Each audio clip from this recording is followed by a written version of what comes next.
Welcome to Kaizen Time, part of the Blood, Sweat, and Business podcast, where we provide constant improvement to businesses through timely, actionable financial solutions.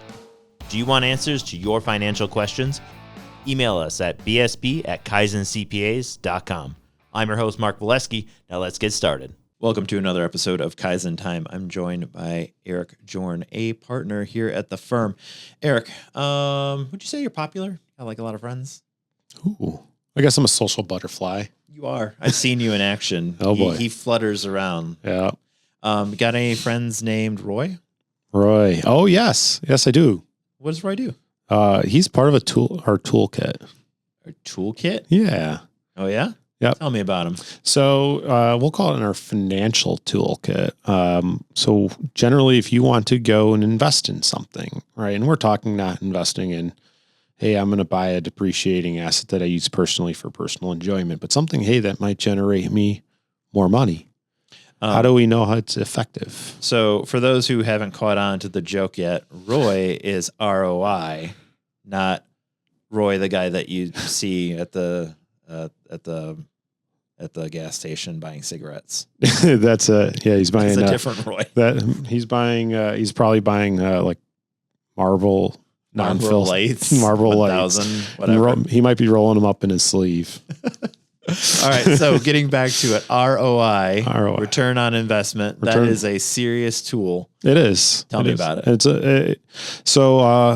Interestingly enough, I had a conversation earlier today with a client, and what were they doing? They, on their property, where their shop is located, they had a whole nother building completely unused. So they're like, hey, we're going to build this out and utilize it, right? Demand is growing. We're kind of hitting our capacity in this location. We're going to go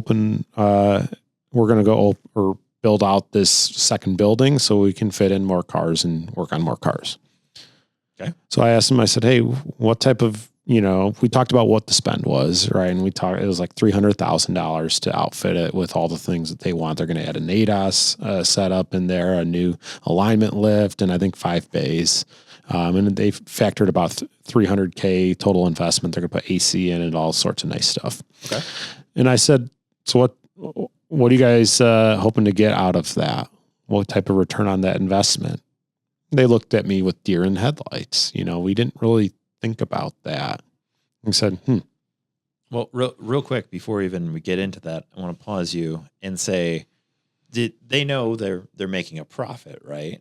Yes, in their current operations as it sits right now. So the question they should be asking is, how much profit in addition will they make? Is that where you're going with this? A little bit, yes. Okay, go ahead.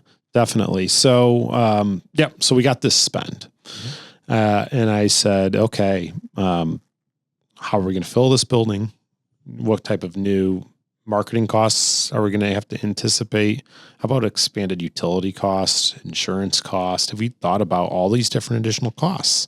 And how long will it take us to fill this new building up to capacity? So that already sparked some, we haven't really thought about all these different things. Because they're probably sitting there like, we have a current problem because they are at capacity, right? Yep. They're trying to solve that problem. That particular problem, but not thinking all these steps downstream, right?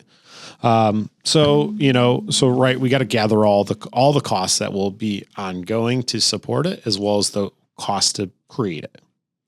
So now we have almost like what we'd call a new P&L. Hey, do I need to hire a new service advisor? Okay, here's a new FTE I need to support here. On the production side, right, we can kind of just earmark that, but there will be a point in time where they might have to hire a technician they can't fully support yet because they don't have the car count yet to do that. But we'll just use what's our standard gross profit figure? And then how do we cover those new overheads? And what's left is now my return on that investment. Now we take that and we say, okay, what is my return there versus how much I had to spend to build this out? But how do I benchmark that? Well, I'm actually going to benchmark that against, if I took that $300,000 I just invested into this property and say I put in an S&P fund, right, that has averaged somewhere between 10 and 12% on average annually. So now I got to beat that. right? Because I'm accepting a lot more risk, and it's taking a lot of my effort, right? They're having to go find the GCs. They have to deal with the village to get approved. They have to manage the construction project, oversee it. There's probably some disruption in their normal operations. There's dirt, debris. Something's going to break. Somebody's going to get hurt. Even at a bare minimum, as you said, disrupting operations. Okay, all these vehicles are in the parking lot where your clients are. Yep. That disrupts business. Exactly. So we actually, we did that investment in there with all that activity, or we could have put the money into an S&P fund and sat on our couch, watched Netflix, and made 12% a year on that $300,000. So now our goal is, how do we beat that? So in one respect, we're measuring our direct ROI, right? We invested this $300,000 and it is, say, giving us another $30,000 a year. That's a 10% ROI that we have on that investment. That's the same as an S&P fund.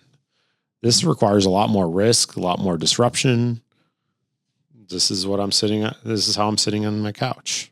And then how long will it take for me to pay myself back that $300,000? But that's the thing. That's where we have the benefit of running a business, right? We might have leveraged it. We went out. I didn't have $300,000 of straight cash. I can't go to a bank and say, can I get $300,000 to go and put out in the stock market?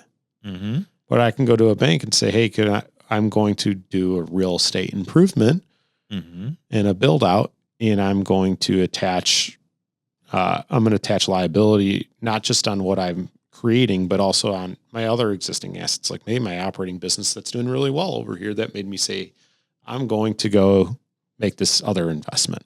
And that way you can get a really good loan. Exactly. Right? Yeah. So leverage, right? That's one benefit of why you might actually do that versus just putting the money into an S&P fund. And then, normally we're actually trying to get a return of something like 25% on that, or a net of 25% on that new operating business. So now we need to do some backwards math, right? And if our S&P fund is doing 10% a year on that $300,000, that's $30,000 net. And say it takes me a year and a half before I do something called cash flow. So I make no money, no profit for a year and a half, the first year and a half while I get this thing built out, up and running. So now I have to catch up, we'll call it $45,000 and then average $30,000 a year. So year one either has to be $75,000 or, you can extrapolate out that over so many years. But these are some analysis and thoughts that, hey, it's probably a good idea to think this through before we, instead of just solving one problem, we have to think, am I making the best choice, right? Or I could just live with maxing out my capacity where my location is, take all my excess cash flow and just sit on the money. Well, and even then, I've talked to Henry plenty, and, he mentions being kind of creative. Yep. What if it's just, hey, I pick up an extra employee and he works odd hours and he just works late at night. And then I have like a third shift. Not that I'm saying that is the best idea, but it is another option. Super interesting option. And realistically, what's the cost of that? It's just another employee. Everything else is already paid for. So, exactly. It depends on the situation, but yeah, I think you bring up a great point, is looking at alternative options and not just throwing down and being like, I'm at capacity, I need more base. Or sometimes it just makes sense. Hey, I got to do the math and I got to lay it out. And then I need a target. Hey, for me to hit my ROI or my goal return on investment for doing this build out, this is how much new sales this investment has to generate. And to generate these new sales, hey, I'm going to go to my marketing agency and say, I have this new location. I need to ramp it up to 600K in sales in the first 18 months to generate the return that I need to meet my investment needs. Yep. What do I need to spend in marketing, right? And then I get that number from them and I plug that now back into my pro forma P&L that I built to calculate this ROI and adjust and attack that. or I could just open up this location and whatever happens, right? No, we want to make sure we know exactly what we need to generate in new revenue and new profit to return our investment in the way that we desire. So ROI is very important. Roy is a very important friend of ours. Okay. So what would you say, if you had to sum it all up then, is the best way to measure your ROI? Yeah. I don't even know if I'd sum it up as in what is the best way to measure the ROI. That's something we can help do the mechanics of and walk you through the mechanics of how to measure it. What we actually want you to do is to consider ROI when you're making business decisions, when I'm going to make that next investment, right? It's not just, hey, let's solve that immediate problem. Let's stop and think and say, okay, what is if that is the method in which we want to solve it, what does ROI need to be? So I guess it's less of measuring, just saying, because you could have an ROI of 1%. Yep. I mean, that's not great, but it is what it is. You're technically making money. Yeah. I guess it's better to look at it like, what are my options to get the best ROI available? And the best results are done when many questions are asked. Wow, that was very sage-like. Should I say that in a Yoda voice? You know what? I'm going to ask for it. Yeah, I can't do it. You can't do that. You should have had Clay do it. I should have. All right. Anything else you want to add to ROI? When you think of your accountant, your advisor, as sometimes they might be purely in the tax role, or you think of them in it just like, hey, they're getting my books done role. When you're facing a decision like this is actually the best person to bring it up to, because this is how we're supposed to think. Part of the function of getting an accounting degree and a CPA license is you take classes that talk about things like ROI, or I think I heard a term I haven't heard since my scholastic days, internal rate of return.